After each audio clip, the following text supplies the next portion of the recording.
I couldn't take the 2 years of abstinence and forced Alice the other day. Since then, Alice has been crying and won't talk to me.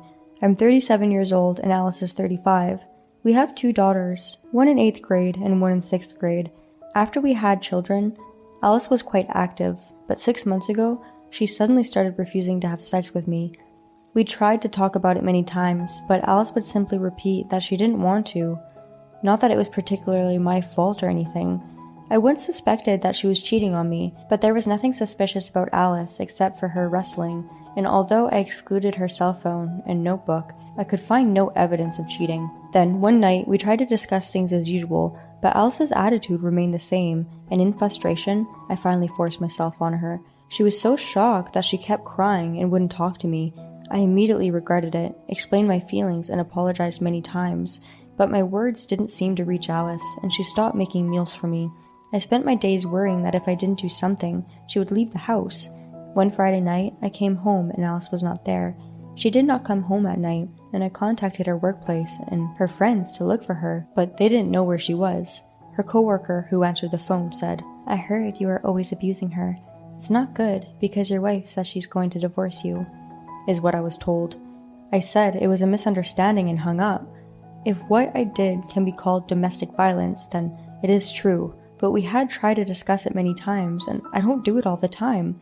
The fact that the person who happened to answer the phone said that must mean that Alice is going around saying that I usually do that kind of thing.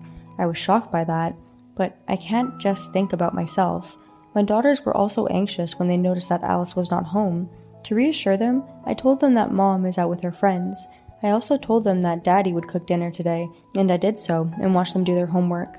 I'm not as good a cook as Alice, but I used to live alone, so I can cook simple things. The girls were happy to eat the curry I made. In the end, Alice came home at 3 a.m. I saw a car stop at the front door, and Alice got out of the passenger seat. I hurried out, and the car sped off, so I only caught a glimpse, but it was clearly a man. I questioned Alice, who came into the house like it was nothing. "I was just asking for advice. I have nothing to hide," she said firmly, but she seemed to be in a hurry and wouldn't make eye contact with me. It was late that day, so I let Alice go to bed, and we had another discussion the next night. Then she became somewhat frightened, no longer in the strong state she had been in the day before. She had told someone at her workplace that she was getting a divorce, but now she said that she did not want to.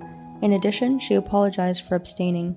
She said she was sorry for rejecting me, and that she would make an effort from now on, so please don't force things. I didn't know what to do anymore. "When did you tell your coworker you were getting a divorce?" I asked. She was worried that I looked pale, so I told her that we had a bit of a fight and that the conversation got out of hand. "I'm sorry, I'll make things right on Monday," she said. For what it's worth, her attitude was clearly different from the day before. I apologized for confronting her, told her I did not want to divorce her, and that I would respect her wishes as much as possible. But inwardly, I was completely suspicious of Alice. The man was most certainly her affair partner.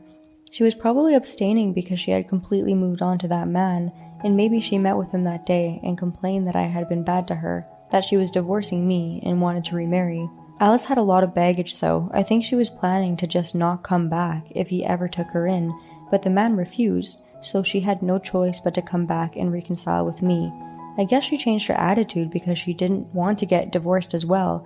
I could have guessed that much, but on top of forcing her, I didn't have any proof, which is a disadvantage, so I decided to gather evidence. I looked at her cell phone and notebook before and found nothing, so I probably wouldn't be able to count on them. I thought about checking Alice's computer and then asking her coworkers. I thought I should avoid her friends because they would probably take Alice's side, but if they were the kind of people who think that I was committing domestic violence, they might say something nasty. The next day, the girls asked me to take them shopping. Alice was reluctant because she wanted to go do her chores, but our eldest daughter said her mother didn't have to come, and the 3 of us went. While shopping, she suddenly asked, "Is Mom having an affair?" she said. My eldest daughter told me that when I'm not home, Alice often makes long phone calls. I don't know if it was because they are of the same gender and therefore more sensitive to such things, or if it was just because they are children, but it seemed that she was very angry that her mom had not come home without saying anything to them, and that was the reason she had told Alice not to come over when we went out. When we got home, the girls went to the living room, bringing out what they had bought and talking happily. Alice was cooking dinner. "How long are you going to keep playing? You've been playing for hours, so why don't you at least help out?" When Alice scolded Leslie, our eldest daughter suddenly snapped. "Mom, you're cheating on Dad, aren't you? Did you think we wouldn't notice that you often hide and make long phone calls?" And while neither Alice nor I could say anything, the eldest daughter continued. "You weren't really going to come home yesterday, were you? If you left without telling us, it means you're leaving us behind too, right? If you get divorced, I'm going to follow Dad. I don't want to be with a mom who chooses to be with another man over her family." Leslie and our second daughter, who were crying and screaming, were glaring at Alice. Alice got down on her knees and sobbed. "I'm sorry I didn't say anything. I didn't want to worry you," she said. Then she also said, "I didn't mean to leave you. I was just going to talk to my friend and leave right away, but we talked too much and it got late. Those long phone calls were also with a female friend. I never cheated on your dad. Please believe me. Nothing is more important than family." She swore these things to us. The girls went to their room without saying a word. They didn't want to eat the food Alice had prepared, so I bought them some meals, and when I came back, Alice had locked herself in her bedroom. I coaxed the girls, who were worried about me, back to their rooms and resumed my discussion with Alice. If she had nothing to hide, she would have told us the identity of the person who sent her home. She was stubborn and refused to go any further, saying that it was a business partner of her company and that it would cause trouble for them. I confiscated her phone and checked it, but still nothing was suspicious. It said that she was getting calls at home, but the incoming call log had been erased. But I'm the one who's registered on our phone bill, so I can see the call history if I can get it. Besides, I'm going to Alice's workplace tomorrow. When I told her this, Alice finally gave up and confessed. She told me that she had been dating a guy for the past 2 years, which was right around the time when she had started to abstain from having sex with me. I had suspected it many times, so I felt some closure, but I was also more shocked than I thought I should have been, even though I should have been prepared for it. She had even recorded it, so I heard the details of where they did it and how many times, but it drove me crazy. As I had predicted, the reason of her abstinence was because she was manipulating the guy, which meant that Alice was serious. The day she came home in the middle of the night, she told me she had broken up with him, but it seemed he had dumped her. I told Alice to tell me everything honestly, and I was able to get the man's name and address and all that.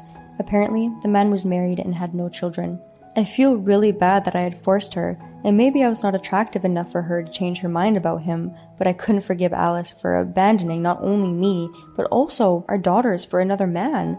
The next day, I went to work as usual and talked to my boss about this. He was sympathetic and agreed to let me take some time off with pay to take care of my daughters. I decided to move my daughters to my parents' house. They're in the same school district, so they can go to school. However, my eldest daughter seems to be very mentally exhausted, so I told her to take it easy and take a break if she wanted to. I told my parents that Alice might be having an affair, and that they had had an argument, and asked them to take care of my daughters. I went to my parents' house as much as I could and tried to be actively involved in taking care of my daughters. I told my daughters the whole story, except for the graphic parts, but I told them that I was just upset that I had found out about Alice's attempt to leave her daughters.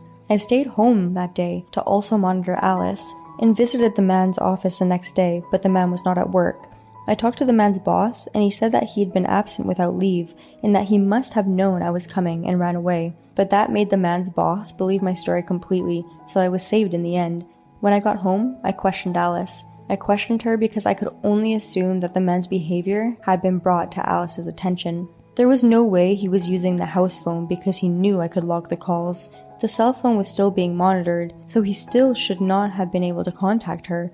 If that happens, then she would have had another cell phone. Alice still pretended not to know, but when I checked, I quickly found the phone. It was a very thin and small one, and I didn't notice that she had it on her person. She contacted him even though she had said she didn't want to get divorced in this situation. She said she only responded to him because he had contacted her, but she had no remorse at all when she kept the hidden phone and even said, "I'm sorry, forgive me, you're the only one for me." I was more disgusted than angry and decided to get a divorce as soon as possible. After that, I hired a lawyer and we had a discussion. I asked the man for $5 million in alimony, which he agreed to. Apparently, he was counting on their savings, which Alice secured and did not give him, so he ended up resigning from the company and decided to use his severance pay to cover the alimony. The company could have fired him for having an affair while on duty and for being absent without notice, but they made into personal reasons, which was honestly very helpful.